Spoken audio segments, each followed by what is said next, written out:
proklamasi. Kami, bangsa Indonesia, dengan ini menyatakan kemerdekaan Indonesia. Hal-hal yang mengenai pemindahan kekuasaan dan lain-lain diselenggarakan dengan cara saksama dan dalam tempo yang sesingkat-singkatnya. Jakarta, 17 Agustus 1945, atas nama bangsa Indonesia, Soekarno Hatta.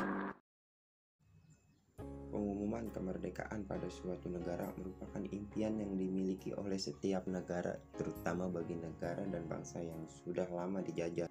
Waktu Indonesia mengumumkan kemerdekaan pada tanggal 17 Agustus 1945, maka seluruh masyarakat Indonesia sangat senang karena mereka sudah terlalu lama dijajah oleh beberapa negara seperti Belanda dan Jepang. Kemerdekaan Indonesia sendiri tidak lepas dari beberapa fakta-fakta yang jarang diketahui. Inilah beberapa fakta-fakta berikut penjelasannya.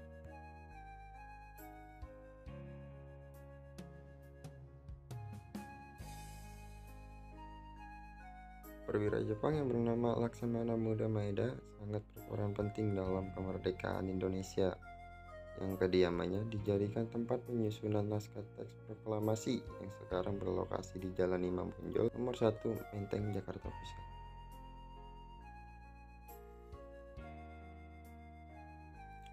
Masyarakat Indonesia selama ini hanya disodori segelintir dokumentasi pembacaan teks proklamasi kemerdekaan tanggal 17 Agustus 1945.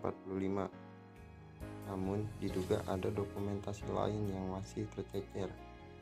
Dokumentasi itu diabadikan oleh Frans Sumarto Mendur, memperlihatkan Soekarno membacakan proklamasi di kediamannya. Pada tanggal 17 Agustus 1945, Frans Mendur bersama kakaknya Alex Impono Mendur mendokumentasikan proklamasi. Sayangnya, Alex tertangkap tentara Jepang yang ingin merampas dokumentasi. Beruntung dokumentasi tersebut berhasil diselamatkan oleh Frans Mendur dan dokumentasi tersebut ditanam di bawah pohon di kantor harian raja agar tidak ditemukan oleh tentara Jepang.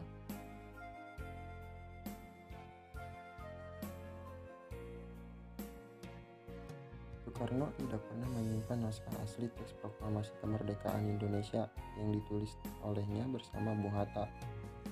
Namun lembaran kertas itu disimpan dengan baik oleh seorang wartawan yang bernama Burhanuddin Muhammadiyah atau BM Dia. Naskah itu disimpannya setelah beliau menemukan teks proklamasi kemerdekaan di tempat sampah dan diserahkan ke negara kurang lebih 46 tahun saat masa jabatan Presiden Soeharto.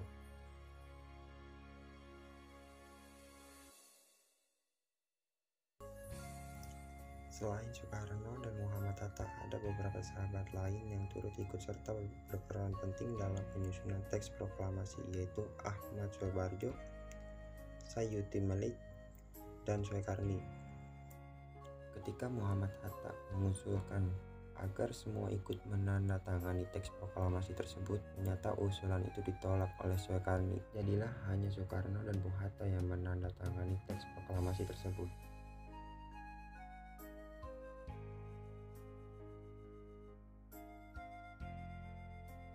Rekaman proklamasi kemerdekaan Indonesia disebarluaskan ke seluruh dunia, namun bukan rekaman asli pembicara proklamasi.